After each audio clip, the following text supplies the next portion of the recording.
안녕하십니까. 사회복지사 1급 시험 대비 사회복지 법제론의 핵심 이론 강의 시작하도록 하겠습니다. 첫 시간입니다.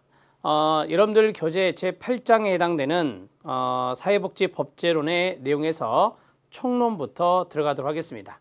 사회복지 법제론의 시험 준비를 할 때 어떻게 하는 것이 좋은지 미리 말씀드리면, 사회복지 법제론은 첫 번째 기출문제를 철저하게 분석하셔야 됩니다.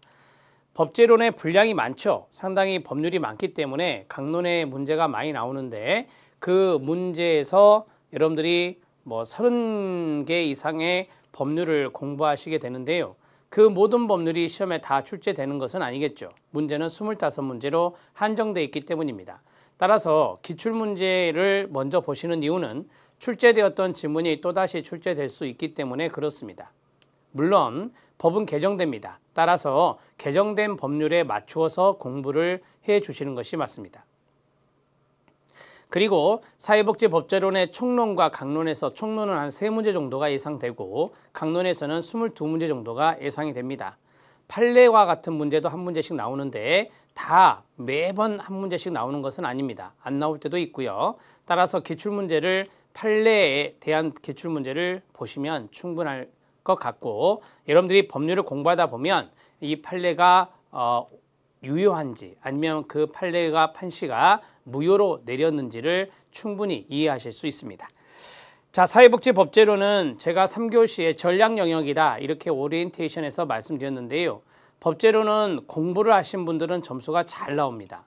출제위원이 법률 조문 시행령이나 시행규칙까지 해서 지엽적으로 빼면, 지문을 지엽적으로 빼면은 맞추기가 어렵지만 기본적으로 꼭 알아야 될 것들을 출제하고 있는 경향이 아주 짙습니다. 그렇기 때문에 법제론은 기출문제와 그 다음에 여기 있는 핵심 요약집과 그 다음에 많은 문제를 풀면서 조문들을 봐주시면 답이 보입니다. 그래서 이 사회복지 법제론의 전략 영역, 여기에서 20문제 이상은 충분히 맞추시길 바랍니다. 자, 이번 시간에는 총론부터 들어가는데요. 총론의 1번부터 들어가도록 하겠습니다. 자, 총론은 오른쪽에 쓰세요. 3문제 정도 출제가 된다라고 보시면 되고요. 많이 나온다면 5문제까지 나오기도 하는데 보통 일반적으로 3문제입니다. 자, 1번 일반적인 법의 목적에 이런 게 있죠. 사회정의 실현이라는 게 있습니다. 사회정의 실현, 소셜 저스티스를 말하는 건데, 이 정의가 두 가지의 정의가 있습니다. 하나는 뭐냐? 1번에 평균적 정의란 말이 있어요. 2번에 배분적 정의란 말이 있어요. 평균적 정의의 동의어는 절대적 정의, 산술적 정의, 교환적 정의라고 하는데, 평균적 정의가 대표 용어입니다. 자, 2번은 배분적 정의라고 하는데 상대적 정의라고도 합니다. 위에 평균적 정의가 절대적 정의라면 아래에 있는 배분적 정의는 반대말인 상대적 정의가 되겠습니다. 아주 쉽게 말씀드리면, 어떠한 사람이 형벌을 받는데 범죄를 저질렀다고 가정을 해봅시다. 그러면 중범죄를 저질렀으면 형벌이 크겠죠. 경범죄를 저지르면 형벌이 적겠죠. 이러한 형태를 우리가 배분적 정의라고 합니다. 즉, 다른 것은 다른 방법으로 이렇게 해서 사회정의가 실현되는 것을 배분적 정의라고 말합니다.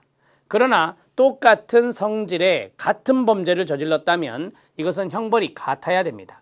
따라서 같은 것은 같은 방법으로 처우가 돼야 됩니다. 이러한 것들을 우리가 평균적 정의, 절대적 정의라고 이야기하는 것이죠. 이러한 두 가지가 바로 사회정의의 실현에 있어서 저스티스에 해당되는 정의다 이렇게 보시면 됩니다. 평균적 정의를 보면 법률관계상 급부와 반대 급부, 끊어요, 손해와 배상, 형법상의 범죄와 형벌 등을 논의하는 데 있어, 제가 앞에서 사례 든 것은 범죄와 형벌이었습니다. 자, 논의하는 데 있어 같은 것은 같은 방법으로 의 원칙에 의하여 형식적으로 공정한 균형을 유지하기 위해 절대적 평등을 내용으로 하는 것이 바로 평균적 정의가 되겠습니다. 배분적 정의는 상대적 정의로서 다른 것은 다른 방법으로의 원칙으로, 끊어요, 개인의 격차에 따라, 차이에 따라 개인의 권리와 이익을 배려하는 비례적 평등을 내용으로 하는 것입니다. 비례적 평등을 내용으로 하는 것이 배분적 정의고, 절대적 평등을 내용으로 하는 것이 평균적 정의다 이렇게 정리하시면 됩니다. 다음과 같이 간단하게 판서하고 2번 넘어갑니다.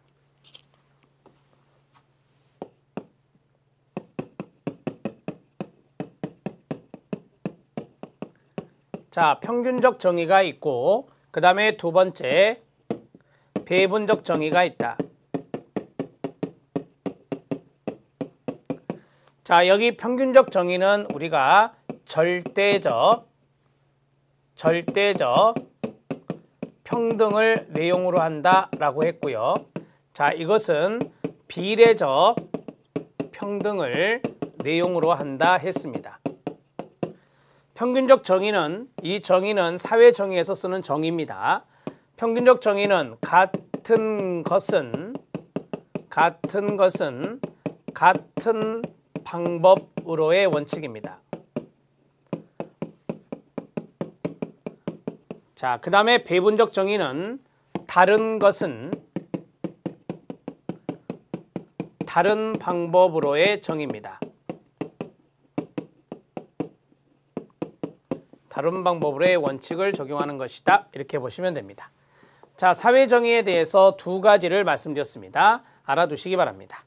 자, 성문법, 2번 성문법 들어가는데 거기에 별표 쳐주시면 됩니다. 시험에 무조건 한 문제입니다. 자, 성문법에 1번 헌법이 있고 2번 법률, 3번 명령. 명령은 대통령령인 시행령과 총리령, 부령의 시행규칙이 있습니다. 자, 그리고 4번 자치법규가 있죠. 조례와 규칙이 있습니다. 자, 그리고 3번은 불문법인데요.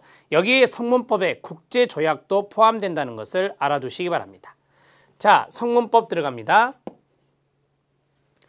자, 성문법은 이렇게 정리하죠. 번호를 매기지 말고. 자, 성문법입니다. 자, 성문법과 대비되는 것이 불문법입니다. 한문으로 말하면 이룰 성자의 그롤문이고 안이불 자의 그롤문입니다. 자, 성문법의 내용을 쭉 보면 헌법, 그 다음 명령, 죄송합니다. 법률부터 하죠. 헌법, 그 다음에 법률, 그 다음 명령. 이 명령은 시행령과 시행규칙이 있습니다. 그 다음에 자치법규가 있는데 자치법규는 조례와 규칙이라고 합니다. 조례와 규칙이 있고 그 다음에 국제조약도 성문법에 해당된다. 이렇게 말씀드렸습니다. 이런 것들을 성문법이라 하고 그 다음에 불문법은 세 가지 관습법이 있습니다. 관행을 강조하는 것이고요. 그 다음에 판례가 있습니다. 그 다음에 조리가 있습니다. 이렇게 해서 세 가지가 불문법에 해당된다 세팅해 드렸습니다. 자, 이제 성문법에 헌법이 나와 있는데 헌법부터 봅니다. 헌법 밑으로 내려갑니다. 법률 밑으로 내려갑니다. 명령. 자, 명령은 대통령령인 시행령이 있고 시행령이 시행규칙보다 더 상입니다. 명령이 있고 이 명령은 시행규칙이 되겠습니다. 총리령이나 부령이 여기에 들어갑니다. 그 다음에 조례가 있습니다. 마지막은 규칙입니다. 자, 조례나 규칙은 지방자치단체와 연관성이 있어서 자치법규라고 말씀을 드렸습니다. 자, 이게 이제 성문법에 해당되는 것들인데 이게 가장 상위법이다. 가장 상위법이다 라고 말할 수 있고요. 그 다음에 여기 있는 규칙이 가장 하위법이다. 이렇게 말할 수 있습니다. 상위법에서부터 하위법까지의 순서를 쭉 나열해 드린 것이다 라고 보시면 됩니다.